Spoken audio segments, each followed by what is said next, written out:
Selamat pagi anak-anak kelas 4 semuanya. Apa kabarnya hari ini? Ibu harap kalian semua baik-baik saja dan sehat-sehat selalu. Nah, hari ini kita akan belajar tentang ungkapan syukur tokoh-tokoh Perjanjian Lama. Ungkapan syukur bangsa Israel tidak terlepas dari Musa yang telah memimpin mereka keluar dari Mesir. Ungkapan syukur tokoh-tokoh Perjanjian Lama itu antara lain adalah Musa dan Daud. Nah, sebelum kita belajar dan lebih mendalami materi kita pada hari ini, marilah kita berdoa terlebih dahulu.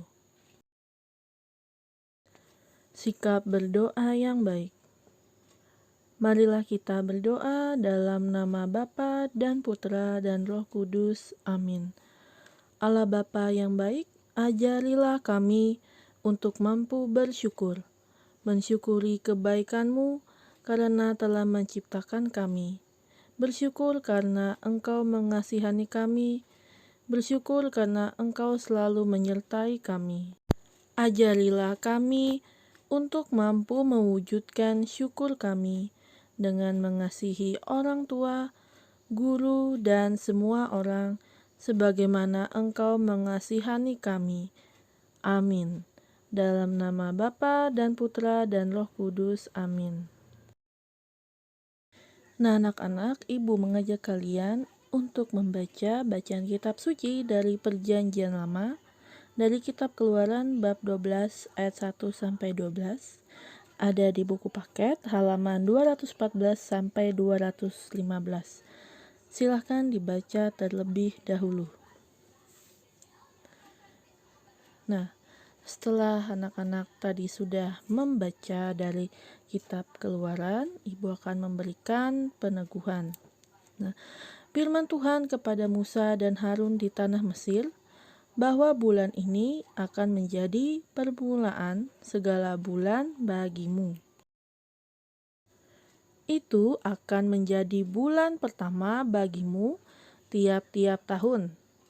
Pada saat itu, semua bangsa Israel harus memilih anak domba yang jantan, tidak bercela, dan berumur setahun.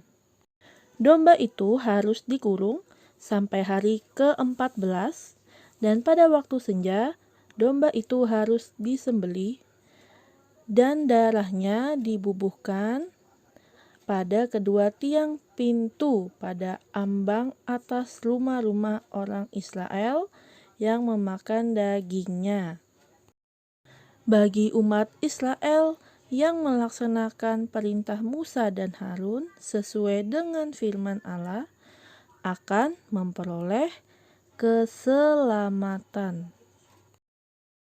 Dalam peristiwa yang dialami oleh setiap orang, pasti di dalamnya diimani sebagai campur tangan Allah sendiri.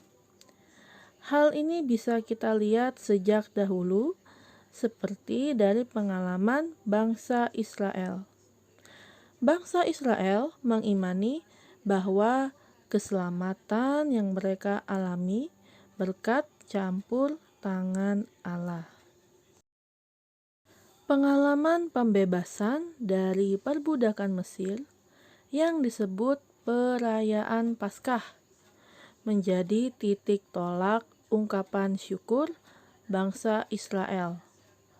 Mereka bersyukur atas pertolongan dan karya Allah.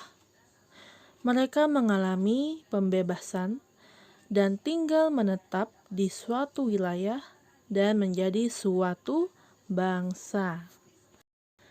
Nah, dari pengalaman bangsa Israel, kita pun sebagai anak-anak Allah harus meyakini dan mengimani bahwa setiap kali kita mengucapkan syukur, ya, Allah pasti akan selalu menyertai kita dan memberkati kita. Dengan cara seperti apa? Ya, kita harus selalu berdoa, bersyukur, dan berbuat baik kepada semua orang. Rangkuman pembelajaran kita pada hari ini yakni yang pertama, bangsa Israel merupakan bangsa yang memiliki kemampuan religius. Mereka mampu melihat pengalaman serta sejarah bangsa sebagai pengalaman dan bimbingan Allah. Kemampuan religius ini mengantar bangsa Israel pada kemampuan untuk mengucap syukur.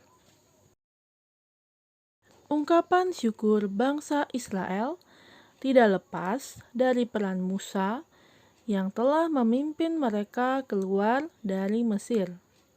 Ungkapan syukur atau madah Musa ditujukan untuk mengakui kemuliaan Tuhan Pencipta yang sempurna, setia, adil, dan benar. Tuhan mengasihi bangsa Israel. Tuhan memiliki rencana yang indah bagi bangsa pilihannya. Demikian pula ungkapan syukur Daud yang mewarnai seluruh mazmur ciptaannya. Di dalam nyanyiannya, Daud mengakui kesetiaan dan penyertaan Allah. Daud juga mengakui bimbingan, perlindungan, belas kasih, serta pengampunan Tuhan yang sangat ia rasakan.